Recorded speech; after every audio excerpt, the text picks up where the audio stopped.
So here's a drawing I was doing the other day. I thought I would like to be able to show my students how to draw a face looking down.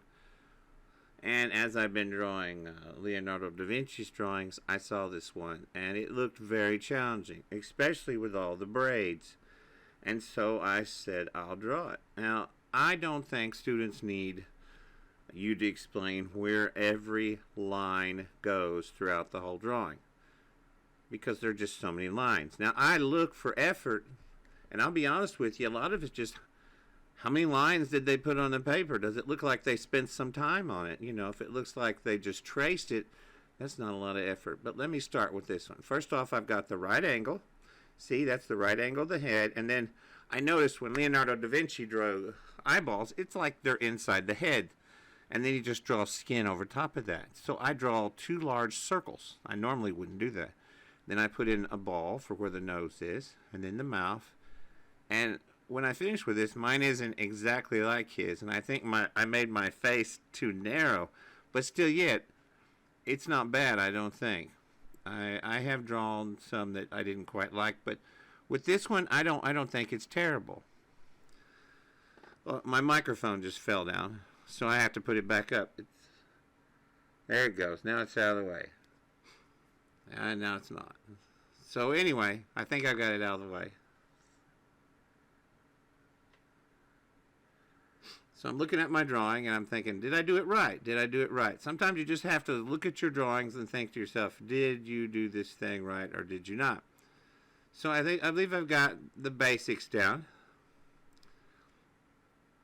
I believe I've got it right. And now I'm going to put in where the hair goes and the other parts on the eyebrows and around through the nose. So I'm just laying in the basics. Okay, now I'm not going to show you, now make this line and then make that line. A lot of this is just you have to draw it and then redraw it and redraw it like I do over and over again. I think I drew this one 10 times before I got to this one right here. So this is my 10th attempt at this one. It's either that or my 8th. I lose count. I'll start drawing them and then they don't quite work out, but usually I'll just struggle with them too. So I don't quit right away. I'll draw it and struggle with it, and that's why I ask my students to do the same thing. Draw it and struggle with it. And even if it doesn't work out, at least you've made that attempt. So I am trying to get those eyes just right. And they're, by drawing that ball in there first, that's a real big help. And then just blocking in where all the other parts of the face go. So I'll keep struggling with it to try to make it look like the one that you see on top. That's one of his.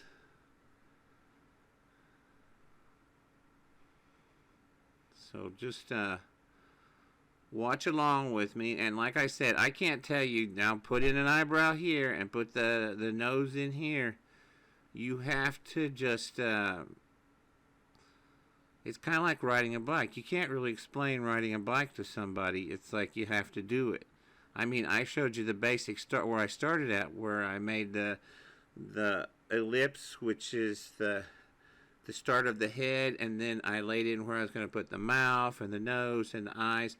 And then from there on in, you just start working on it. Now notice, I've not even worked on any hair yet. There is no reason to work on any hair until you get the face in. Because the hair is, it's kind of like something you work on. Well, it is something you work on after you get the face drawn in there. So don't worry about the hair to start with. And I really enjoyed working on the hair on this one. In fact, I found another one that has the braids in her hair. And I'm going to do it in the near future because I didn't think I would. I really thought I would hate doing the braids in the hair. And then after I did them, I was like, you know, that was pretty cool. This is the thing about it. You have to struggle and you have to challenge yourself with doing this kind of struggle where you're learning to draw and pushing your abilities. You're out of your comfort zone. I mean, I have been with every one of these I've done so far.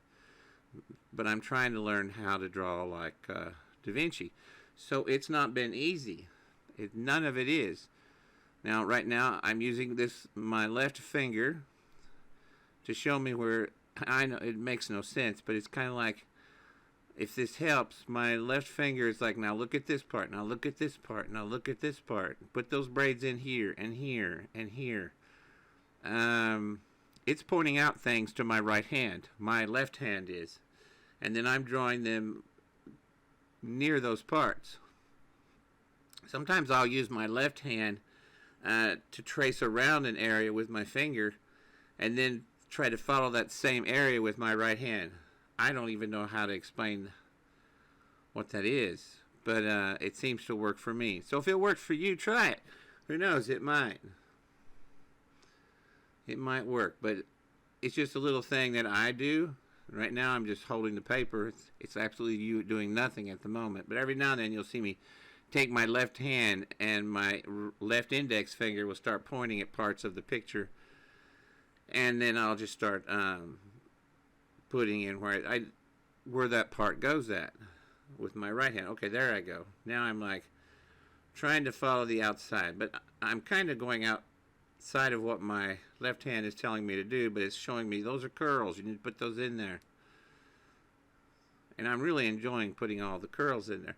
Now I'm going to change this braid quite a bit because I don't think I drew it right to start with, but then I worked on it more and more. I think overall this took over 2 hours to draw this, and sometimes students will tell me they spent all of 20 minutes on a drawing, and I'm thinking, sometimes I'll spend 2 hours on a drawing or more and still yet end up throwing it away. But right now I'm just speeding it up so you can watch it, and I think at this point you don't need to hear me blather on. You can just watch me change it and fix it. And there I go with my finger again, trying to find where I'm putting in different parts at. So you can watch this now, and I'll put some music in the background, okay?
I hope you found this content informative and entertaining. I like to draw stuff upside down and hope to keep creating content like this. Thank you for your support. And please like and subscribe. You can also help support this content by going to patreon.com/artvideoinstruction. Thank you.